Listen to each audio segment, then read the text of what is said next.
Hi friends, యేసుక్రీస్తు నామములో మీకు అందరికీ వందనాలు. మనం ఈ దినము చక్కటి దేవుని మాటలు మాట్లాడుకుందాము.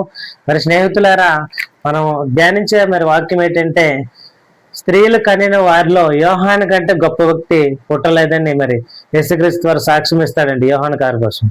ఎందుకు అతని కోసం ఆ సాక్ష్యం ఇస్తాడు? మరి యోహాను చేసిన కార్యాలేంటి? మరి ఆయన చేసిన భక్తి ఏంటి?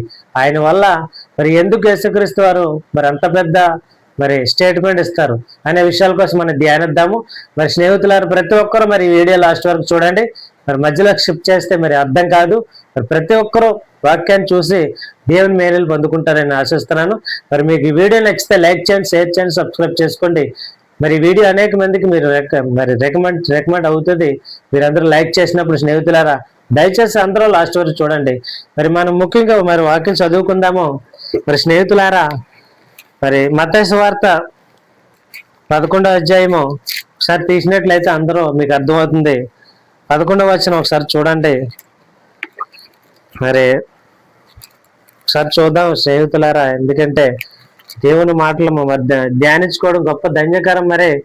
ఒకసారి చూసినట్లయితే, స్త్రీలు కనిన వారిలో బాప్తిస్మం ఇచ్చి యోహాను కంటే గొప్పవాడు పుట్టలేదు అని నిశ్చయముగా మీతో చెప్పుచున్నాను అని నేను.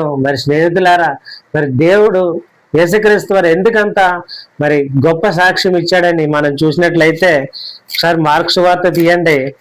మార్కు సువార్త 1వ అధ్యాయము 6వ వచనం చదువుకున్నట్లయితే, యోహాను ఒంటె రోమముల వస్త్రములను మొల చుట్టూ తోలుదట్టి ధరించుకునేవాడు, అడవి తేనె మిడతలను తినేవాడు.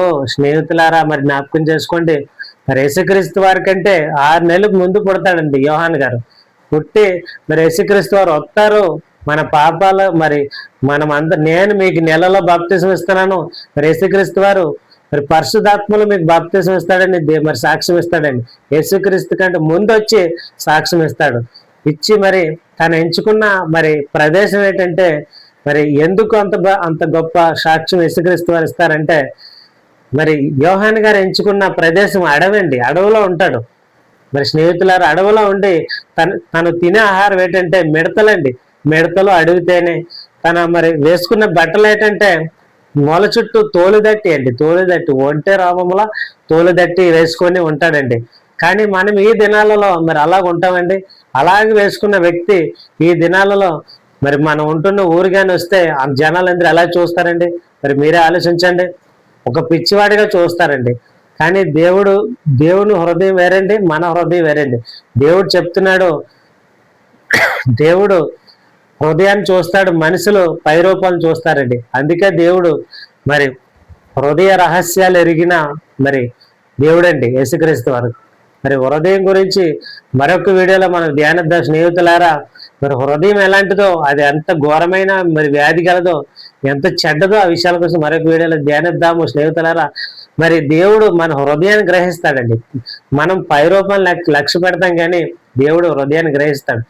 ఒక దగ్గర మన బైబిల్లో చూసినట్లయితే, సమూయేలు గారు దావీదు గారిని అభిషేకించమని సమూయేలుని పంపిస్తే, దేవుడు వాళ్ళ అన్నను చూసి, నిజంగా ఇతను చాలా అందంగా ఉన్నాడు, నువ్వేనా ఇతనైనా ఎన్నుకుంటున్నావు రాజుగాని సమూయేలు దేవుడితో అంటే, నువ్వు పైరూపాన్ని చూడకు, నేను హృదయాన్ని చూస్తాను అని చెప్పి అక్కడ దేవుడు సమూయేలుతో అనడం మనం చూస్తామండి. స్నేహితులారా, ఇక్కడ కూడా దేవుడు యోహాను హృదయాన్ని చూశాడు.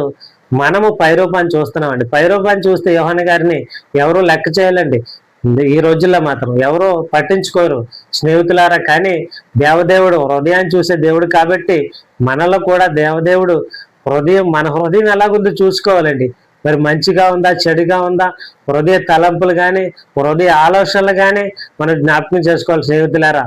ప్రతి ఒక్కరూ హృదయానుసారంగా, దేవుని హృదయానుసారంగా బ్రతకాలండి. మన హృదయం పరిశుద్ధంగా ఉందా, మన ఆలోచనలో పవిత్రంగా ఉన్నాయా లేవని చూసుకోవాలండి. అప్పుడే దేవుడు మనల్ని పట్టించుకుంటాడండి. మనం అడిగిన మనం చేసే ప్రార్థన ఆయన వింటాడండి.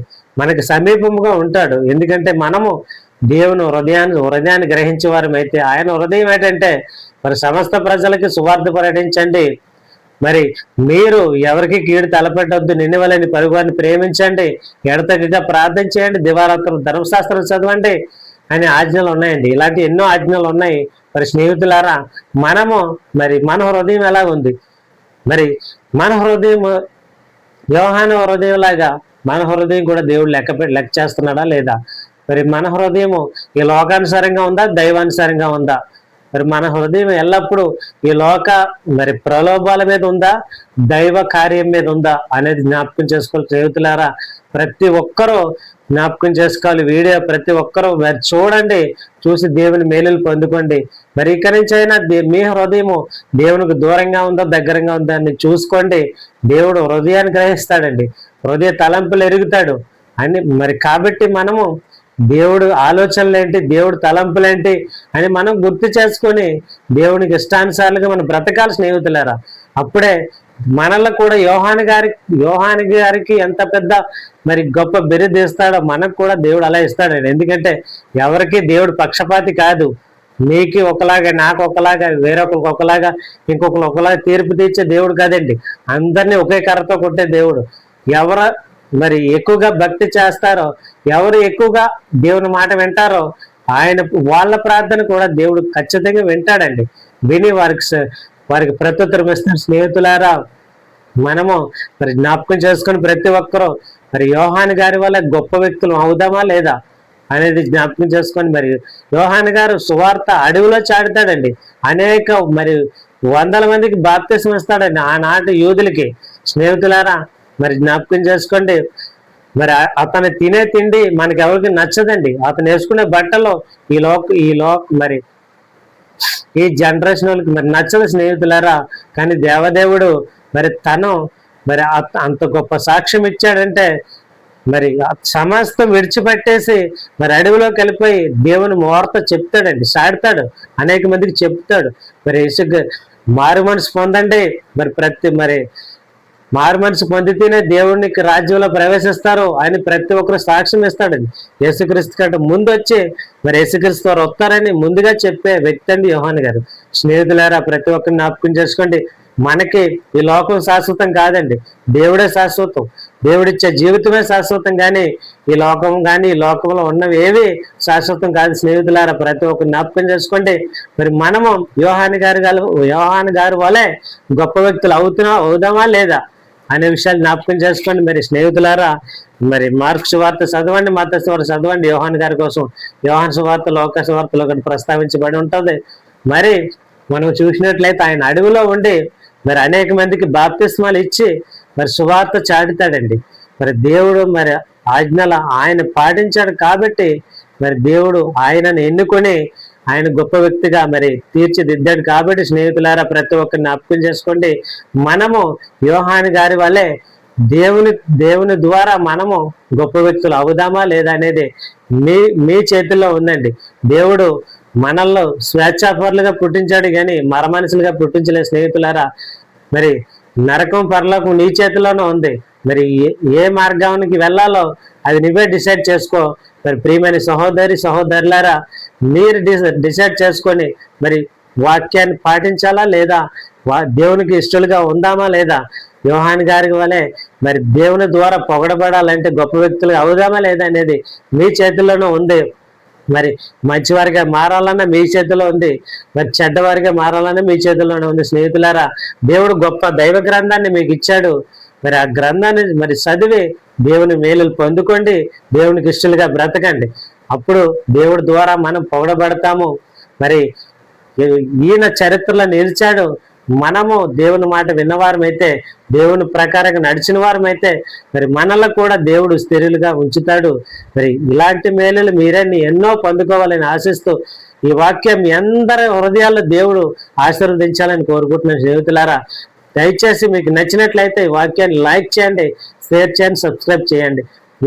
మీరు లైక్ చేస్తేనే అనేక మందికి ఈ వాక్యం వెళ్తుంది. మరి అనేక వీడియోలతో మీ ముందుకు వస్తాను స్నేహితులారా. మరి మరొక వీడియోతో నేను మీ ముందుకు వస్తాను. మరి అప్పటి వరకు మరి సెలవు తీసుకుందాము. మరి దయచేసి ఏమైనా తప్పులుంటే కామెంట్ చేయండి. కామెంట్ చేస్తే నేను సరి చేసుకుంటే మీ కామెంట్కి రిప్లై ఇస్తాను. మరి ప్రభునందు ప్రియులారా, ప్రతి ఒక్కరికి వాక్యం ఉపయోగపడాలని కోరుకుంటూ మరి మరొక వీడియోతో మీ ముందుకు నేను వస్తానని కోరుకుంటూ మరి యేసుక్రీస్తు నామమున మీకు అందరికీ వందనాలు. అందరికీ